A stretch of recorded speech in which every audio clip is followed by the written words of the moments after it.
Hey there, comic book friends. I'm Travis, and it's time for another edition of No Capes, where I talk about comic books that don't have to do with superheroes. And these are books for the last week of May. That would be May 28th, 2014. First up, let's talk Southern Bastards issue number 2. Okay, there are small parts about this book that I do like. I like the idea of where it might go. But why isn't it there? I guess is what I want to say. Part of my problem is there's this whole kind of walking tall element to it from the movie. For those of you who might be familiar with that movie, you know, sheriff walking around with a baseball bat, kind of a thing. I like the football stuff that went on in this. You just don't see that kind of thing in a book. I do kind of like our main character. I like his reluctantly feeling himself being pulled into where he does not want to be. You know, he really wants to get away from a place that he escaped because it really wasn't pleasant to him in the first place, and he wants to be as far away from this town, this county, and everything he possibly can, and has somehow gotten himself roped back into being here and can't seem to quite completely escape. That element of it I do enjoy. The quote-unquote bad guys that he's having to deal with, for lack of anything else to call them, the person he's having the people he's having conflict with, so far seem pretty straightforward, pretty flat, and relatively one-dimensional in my opinion. And I want there to be some sort of intrigue. It can't just be a what the fuck factor. And I'm not sure there was one in this issue. I mean, the first issue you got things like the dog crapping at the very beginning and some of that stuff, and the whole, you know, fryer baskets and some of that. So, I mean, other than the guy staggering out onto the football field, you know, after they supposedly beat him to death, I just don't know. I really liked Scalped. Now, I did not read Scalped, which is Jason Aaron's independent book that kind of falls in this kind of vein. I didn't read it in singles. I read it in trades. And maybe it would read differently in singles. And maybe that's my problem with this. Maybe I should be holding out for trades. And I'm thinking I might do that. Because I do like the story. I just don't know that it's riveting enough to make me excited or what the next issue is. I mean, with Scalped, after reading each part of it, you just felt drained and beat up, and all kinds of wonderful emotions were pulled out of you as you're reading it. It was a great, great story. And I'm not getting that here. And maybe that's because this is just issue 2, and I'm not invested enough in any of these people for it to matter. But right now, the only person I remotely care about is our main character. There's no other cast of people. The guy that's, you know, beaten near death, there's no reason for me to care about him other than just to care about a human being not being beaten to death. But so I don't know, you know, I don't know.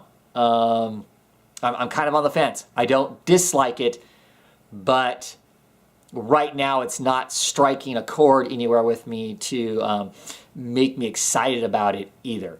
So those of you who are loving it, what am I missing? Besides just kind of saying that this is like the Southern, you know, once removed cousin of Scalped. Because I don't want to read Scalped. I mean, I would read Scalped again, but I don't want to read another book that is Scalped like without giving me something different. And this isn't Scalped, but it's not far enough away from it either. So what do you think? I don't know. Next up, the massive issue number 23. 7 more issues, I believe, before this series is done. But for this part is the second in a 3-part arc having to do with Mary driving water across the desert in this tanker, and her dealing with the fact that it's all women on their tanker, and in the Middle East, obviously women are not treated well. They're not treated as being capable. They have their own roles, and them being truck drivers and all that kind of stuff is all outside of their roles.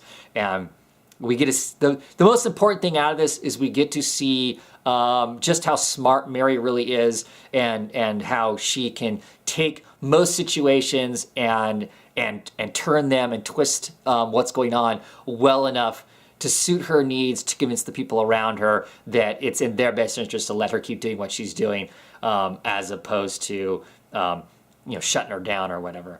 Not a lot happens in the book. It is interesting. I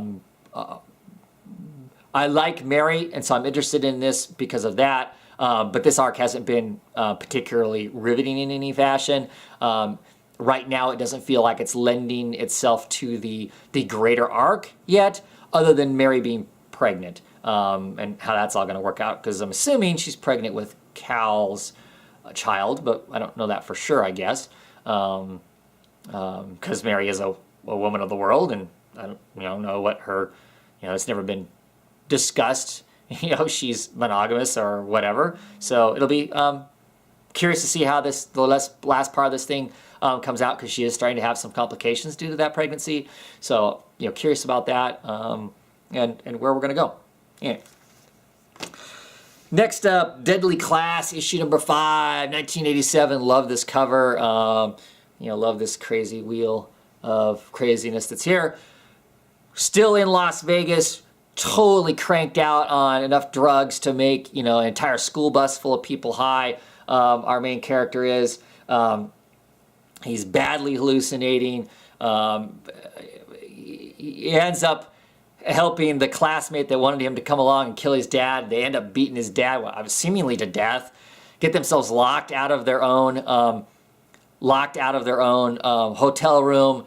End up on the casino floor, which is a total disaster for our main character, because of all the hallucinogens he's on, and then all the lights and all the craziness that is Las Vegas.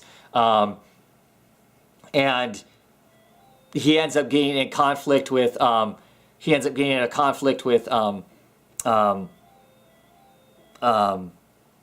of his other classmates who has an eye on him. He almost has sex and then is attacked by the boyfriend.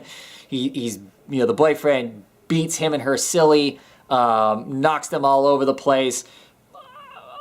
He looks in really bad shape. I'm assuming he's the main character, so he's not dead, but I don't know. It's looking rough. But I love this comic. It's just kind of crazy. It just hits some really kind of interesting ideas and chaos, and just how bad can life get.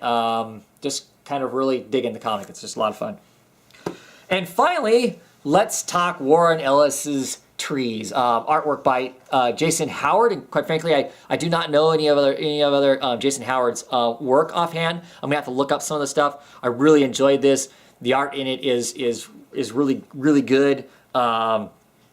It has kind of a sketchier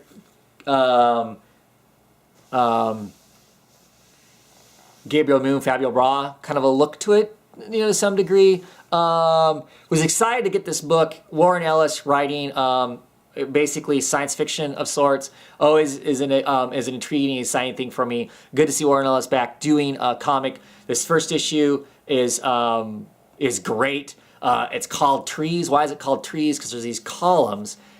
An alien invasion has happened. It's been happening for a while now. It seemingly. I don't remember if they actually give us an official timeline, but these giant columns have landed in places across the earth. They get referred to as trees because these giant, they look like a tree, just grow up into the heavens, basically. They dump what we consider waste down. That's like acid. It eats things up. You've got all these countries trying to figure out what they're going to do. In this kind of situation, how does that work for them, and that sort of thing. We get a few different places, like we get Brazil. I think we get a place in China. The China is interesting. We get this kid who's lived out in this village. He's come into one of the big cities where one of these trees is at, because he's an artist and he wants to see more stuff, to explore more art. His is going to be interesting. He is being held up in this. He's living in this tenement building that's for artists, supposedly. It seems a bit crazy. There's some weird stuff going on in there. The person across the hall from him is a pretty attractive looking transvestite, obviously living across from it. And how do we know they're transvestite? Because we get a flash of the full, well, not completely, but enough to let us know that that's the case. You get this kind of street gang level kind of thing going on in Brazil. In America, we get this mayor of New York who's trying to become mayor and deal with the tree that he has. And then we get like either Antarctic or Arctic, I can't remember which it is, snowy type place that there's this going on also. Just a lot of really intriguing, interesting stuff. Very excited by this. Love the artwork in it. It's just kind of it's a great book. It's a great start. It's very exciting. You get these interesting, there's this plant at the end here. Yeah, so it's gonna be cool. I'm very excited for it. Very happy to have picked it up. So give us some different kind of story there. Great stuff. Anyway, that's it for my No Capes, and I will see you later on the week. And have a great one, everybody.